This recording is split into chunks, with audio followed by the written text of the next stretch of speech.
Studying for the LSAT is hard enough as it is, and with ADHD, it can be especially challenging. But the good news is that with the right tools and strategies, you can get a top LSAT score. Today, I'm going to share some proven techniques to help you ace the LSAT, even if you have ADHD. One of the most important things you can do as a test taker with ADHD is to apply for accommodations. This could include extra time, extra breaks, or being able to take the LSAT on paper rather than on a computer. And there is a lot of old and outdated information out there about the accommodations process because LSAC used to be far too strict and denied accommodations to a lot of deserving test takers. But since they got sued several times over the years, including by the federal government under the Americans with Disabilities Act, the pendulum has swung the other way. And if anything, they might even be a little bit too liberal in granting accommodations. It used to be they only granted 70% of requests, but now, by their own admission, they approve 98% of requests, and it's not just getting time and a half. It could be double time, triple time, or more.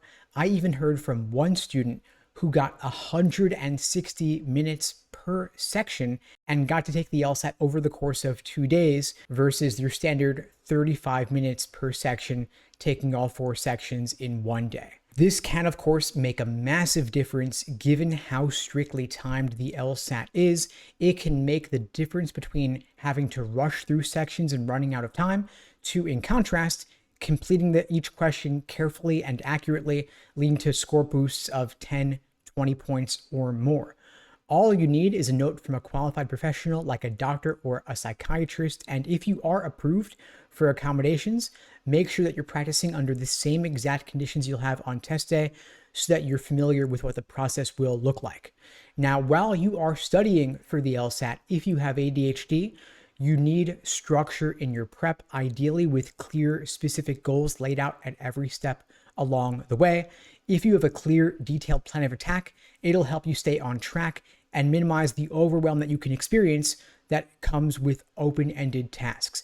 This is why at LSAT Unplugged, we create personalized day-by-day study plans for all of our students, laying out exactly what to do from your start date through your LSAT test date, laying out when to drill questions by type, when to do timed sections, and when to take full-length practice tests as test day approaches. And so rather than study logical reasoning, we might say, on this day at this time, complete 10 logical reasoning questions of a particular type, like flaw questions. Then review explanations and lesson videos covering that topic, take a short break, on to the next thing. And so if you have clear goals laid out for every single day, it can reduce what's called decision fatigue, the stress of not knowing what to do and when, taking time to decide rather than just doing the work. And this will, of course, make it a lot easier to focus. Now, you've got to find what is the correct level of difficulty to keep you motivated and moving forward. Of course, you don't want it to be so easy that it's boring, and you don't want it to be so hard that it feels discouraging. I recently spoke with a student who was studying with another prep company, and they were being assigned questions that were way too hard for them, way above their skill level, given that they were only scoring in the 150s. They felt frustrated and wanted to give up. But what we did at LSAT Unplugged, we looked at where they were at. We looked at their diagnostic test, and we were able to shift their practice to be at their appropriate skill level, which then kept them engaged, making forward progress. And from there, we could advance them onto the more difficult material, but only when they were ready for it. This is one of the benefits of having a personalized plan of attack with private one-on-one coaching so that we can customize your prep program for your exact situation versus putting you in a big LSAT lecture webinar with dozens of other students. Again, if you're interested in finding out more, you can check out the links below to book a call with me and my team. We'd be glad to help you out. Now, if you are self-studying, a good general rule of thumb is to get you to a place where you're getting around 75% of the questions correct, so that you're still getting some wrong. We're still pushing the limits to keep you progressing, but you're keeping engaged and motivated without falling off the wagon entirely. Now, for a student with ADHD, we also want to help you manage your distractions because that can be a major challenge for everyone, even more so if you have ADHD. And so we want to disengage you from the social media, the constant notifications, or on a non-tech side, even just having a cluttered desk. And so we look at all of these considerations when laying out your LSAT plan of attack.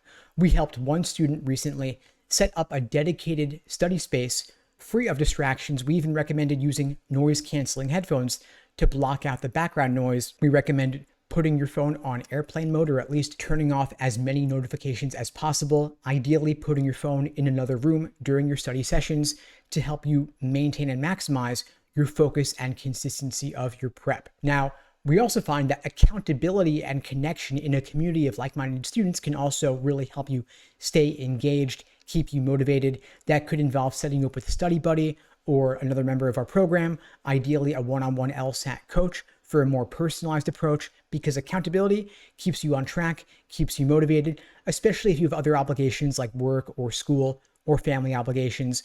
We don't want you to feel isolated or alone if you're the only one in your own personal network who's studying for the LSAT or applying to law school. And so the thing is, you may feel like you're the only one in the world doing this, but I can tell you there are tens of thousands of other students just like you also studying for the LSAT. And so that's one reason we have live small group classes 5 nights a week, Sunday through Thursday, so you can connect with other students also going through the process.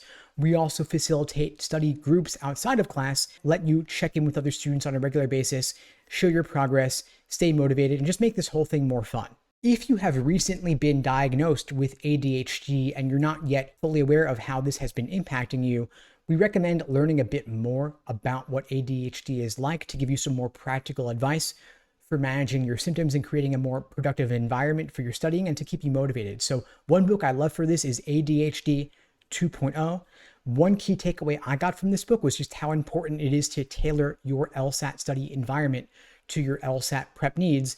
Given how you think about things, this might involve using a timer to track your sessions and structure them if you're prone to losing track of time or getting distracted easily, or if a cluttered workspace is distracting for you, you might want to take some time to organize your study space before you actually start your prep. And so get a book like ADHD 2.0 or similar to learn better what works for your brain and is going to help you stay as efficient and motivated as possible in your prep to just make your LSAT studying more effective. Finally, please be patient with yourself, practice self-compassion. Improvement takes time and progress isn't always linear. It's easy to doubt yourself, especially when we are so prone to conflating our LSAT scores with our own self-worth, our intelligence. But compare yourself to who you were yesterday, not to another student or especially someone you're seeing on Reddit or similar. Focus on maintaining small, consistent, steady improvements over time because they can scale to lead to significant improvements of 20, 30 points or more and build your confidence along the way. And of course, if you'd like my help, my team and I at LSAT Unplugged would be glad to support you. You can check out the links below to find out more and to book a call with me and my team. We'd be glad to help you out. And in the meantime, I'll wish you all the best and take care.